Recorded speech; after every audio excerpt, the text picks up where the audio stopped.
Bienvenidos a otro programa de conversaciones académicas. Bienvenido, profesor Delfín. ¿Cómo ha estado? Muy bien, James Andrés, muchas gracias por la invitación. Aquí estamos dispuestos a esta conversación académica. Los filósofos casi siempre fueron profesores, no siempre. Spinoza era un hombre que pulía lentes. Usted encuentra por ahí algún millonario, de pronto Engels era un empresario, bueno, de pronto no sé si era filósofo o no, pero era un empresario, un industrial. Feuerbach de pronto era una persona muy pudiente, algunos tenían oficios raros, pero los filósofos por lo común son profesores. Es decir, de alguna forma, por analogía, lo que hacía Sócrates con sus discípulos y lo que hacía Platón con los suyos y también Aristóteles es que la obra la iban construyendo en un entorno de discípulos. Eso se mantiene en los sofistas, en los helenistas, y los demás, los que aparecen en la Edad Media, en la estructura de la iglesia también, son hombres de iglesia y por lo tanto son académicos. Y en el mundo moderno, algunos sí, otros no, pero de alguna forma muchos filósofos, sobre todo en Alemania, son profesores de la universidad. Es más, son a veces profesores privados en su juventud. Le tocó a Kant, le tocó a Schelling, le tocó a Hölderlin, le tocó a Fichte, le tocó a Hegel, ser profesores privados en trance de ser profesores de universidad. Algunos como Marx, que reniegan de ese oficio, también lo quisieron hacer, pero no pudieron. Marx en buena parte es un profesor de universidad frustrado que tiene mucha rabia con los profesores de universidad, porque él de otra cosa muy joven lo quiso ser y no lo pudo ser. Y esos profesores, ¿por qué? ¿A dónde quiero llegar con esta comparación? Los filósofos suelen enseñar sus propias filosofías, a veces. Hegel es un buen ejemplo. Hegel enseñaba a sus estudiantes la teoría que él estaba armando desde muy joven, de llena, aunque hubo un periodo en que Hegel era profesor o era rector de un colegio de bachillerato y le gustaba a veces cuando faltaba un profesor en el colegio, ir a llenar la clase del profesor que estaba ausente. Fuera un profesor de música, de matemáticas, de geografía, de química, de biología, cualquier materia, a él le encantaba dar esas materias que el profesor no, porque era un hombre enciclopédico, ¿no? Pero hasta Kant, los profesores de filosofía, como por ejemplo el caso de Kant, que era profesor de geografía, a veces enseñaban cosas que no eran su propia teoría, ¿no? Hegel sí, enseñaba hegelianamente y le hablaba a los estudiantes con su propio sistema. Rawls no. Rawls enseña, como usted bien acaba de decir, es un profesor de filosofía de la Universidad de Harvard. Alguna vez Rawls enseñó a Rawls, pero no es lo normal en él. Lo normal, lo que enseñaba como profesor eran los clásicos. Platón, Aristóteles, Hume, Hobbes, Locke, Descartes, bueno, Descartes también no. Rousseau sí, Kant, por supuesto, Hegel a veces, Marx también a veces, utilitarismo también, ¿cierto? También, claro, pero es decir, es un profesor, 2 veces creo en su vida de profesor, enseñó su teoría de la justicia, pero los deberes que él tenía que cumplir en su universidad no era enseñar a Rawls. Rawls no enseñaba a Rawls. Hegel sí enseñaba a Hegel, porque Hegel le hablaba hegelianamente a sus estudiantes, y la obra que él iba escribiendo la iba enseñando y a la inversa, los manuales que iba produciendo los iba convirtiendo en sus propias obras. Es decir, Hegel es un buen ejemplo del profesor que habla hegelianamente y que enseña a sus estudiantes su propia jerga, su propia terminología, su propio sistema, su propia síntesis, su propia historia de la filosofía como él la ha reconstruido. Y Rawls es el prototipo del profesor burócrata, por decirlo de esa manera, que debe cumplir con una carga docente en un departamento de filosofía que consiste en enseñar a los clásicos, no enseñar su teoría. Eso es importante porque hay un gran debate en los departamentos de filosofía sobre si hay que enseñar filosofía, enseñar a los filósofos, o enseñar a los clásicos, o enseñar a pensar, o enseñar en torno a problemas. El profesor norteamericano a veces está más atrapado en la malla curricular en la cual él tiene que cumplir con una carga de cursos. Y el profesor Rawls, en la mayor parte de su docencia universitaria, al tiempo que escribía su propia obra, su propia teoría, es un hombre que se dedica a enseñar a los clásicos. Y esos cursos eran fundamentales para los que luego serían sus futuros discípulos. Eso es fundamental dejarlo en claro. Muy bien. Yo voy a hacer acá unos comentarios. Voy a leer textualmente del libro de John Rawls, Lecciones sobre la historia de la filosofía moral.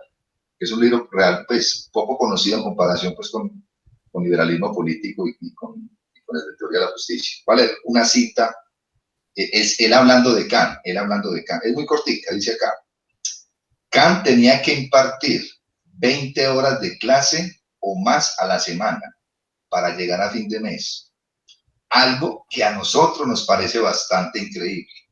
Bueno, yo, con todo respeto de Rawls, entonces Rawls no conoció la situación en que vivimos en Latinoamérica. A él le parece bastante increíble que Kant diera 20 horas de clase y nosotros acá en Latinoamérica hay veces hasta 40 horas de clase semanales, que es una cosa pues... O sea, Kant daba 20 horas de clase en esa época, en 1700 y pico.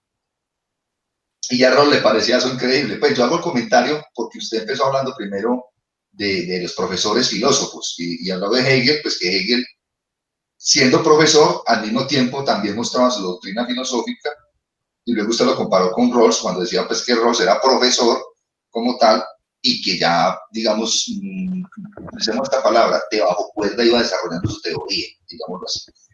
Hay dos aspectos muy diferentes que quiero tratar por separado.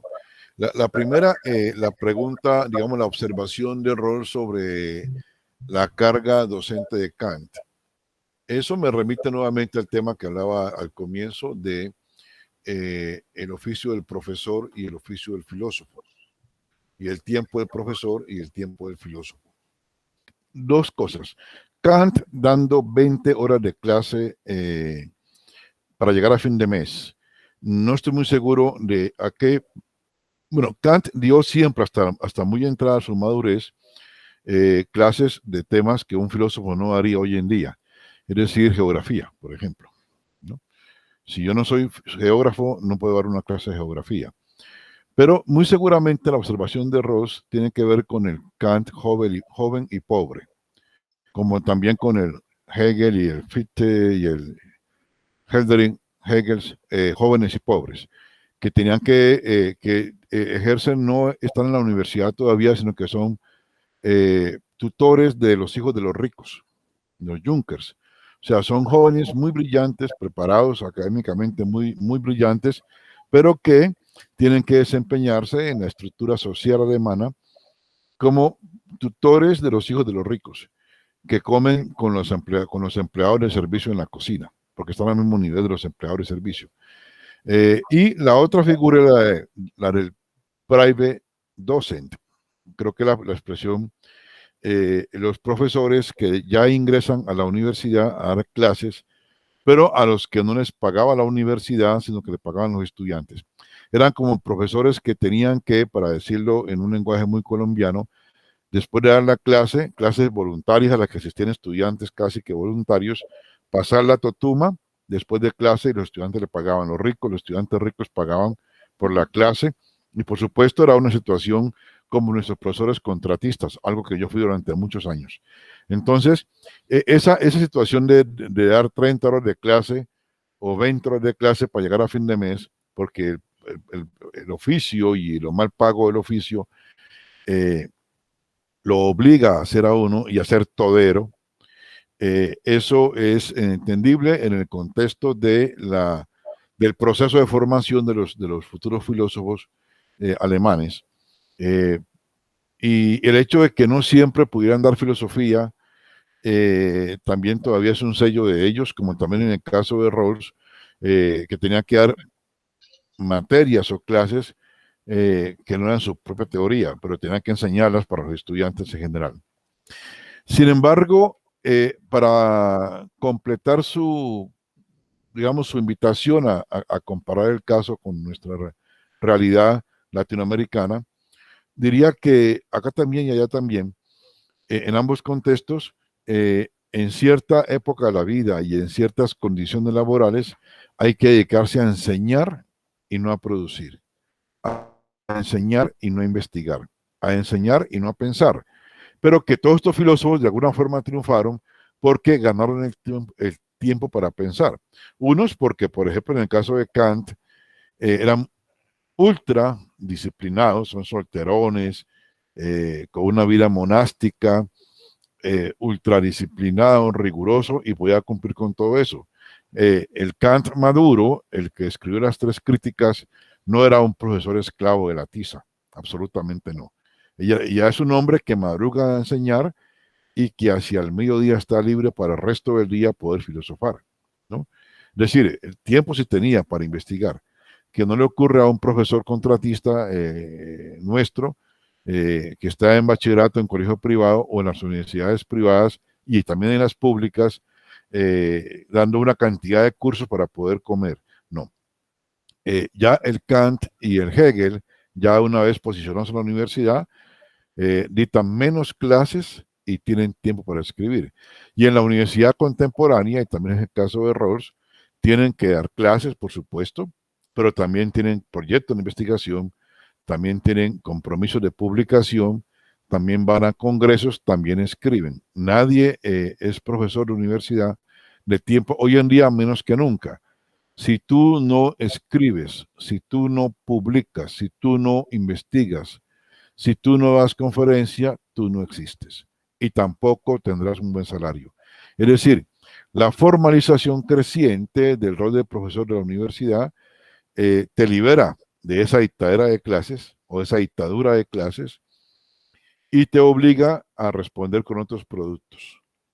El profesor ideal no es alguien que simplemente da clases 7 horas o 20 horas o 30 a la semana, sino alguien que además tiene que formar gente, dirigir tesis, investigar el mismo, producir el mismo, someter productos a ciertas instancias, revistas, congresos, pares académicos, y por lo tanto el profesor universitario, sea filósofo, sea un investigador en química o en biología, no puede ser alguien que dé a la semana 20 horas de clase. No, tiene que ser un investigador también o un productor de nuevo conocimiento, un sistematizador, algo así como eso. Bien, eso para volver, pues, para dejar digamos, volver nuevamente y cerrar el capítulo sobre el profesor Rawls, porque claro, por supuesto, Marx no es un pensador como Rawls, ni es un pensador como Kant, en el sentido de que Marx no tuvo que dar clases, pero Marx sí tuvo que estar día y noche hasta la madrugada, por ejemplo, en el Museo Británico o en su propio estudio en su casa, en medio de necesidades económicas apremiantes. Marx sí tiene que estar trabajando más que lo que hace un profesor de universidad. Es decir, eso no tiene ni siquiera vacaciones ni salario. Eh, no está esclavizado dando a la semana 20 horas de clase, de hecho creo que no va a ninguna, porque además no tenía estudiantes, pero trabajaba el doble o el triple, ¿no? Entonces, sí, hay que pensar el rol de profesor, si es necesario para ser filósofo, si no lo es, si en qué condiciones lo es, etcétera. El joven Kant tiene que enseñar de todo, porque tiene que comer, y entonces, y lo emplean los ricos, y los ricos pagan mal y tratan mal.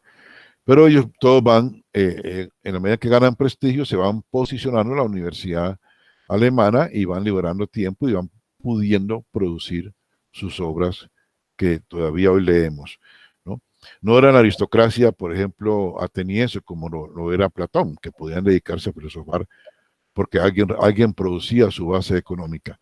No, el profesor tiene que ganar un ingreso, un salario, y eso lo esclaviza, es cierto, pero también lo libera, ¿no?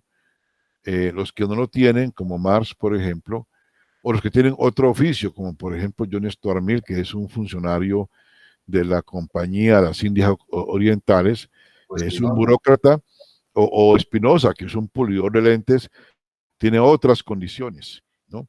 Y hay que cotejar las condiciones con la posibilidad de filosofar. Ser profesor puede ser bueno, ser profesor puede ser malo. Profesor Delfín Grueso, yo le agradezco mucho usted haberme aceptado la invitación acá a mi programa Conversaciones Académicas.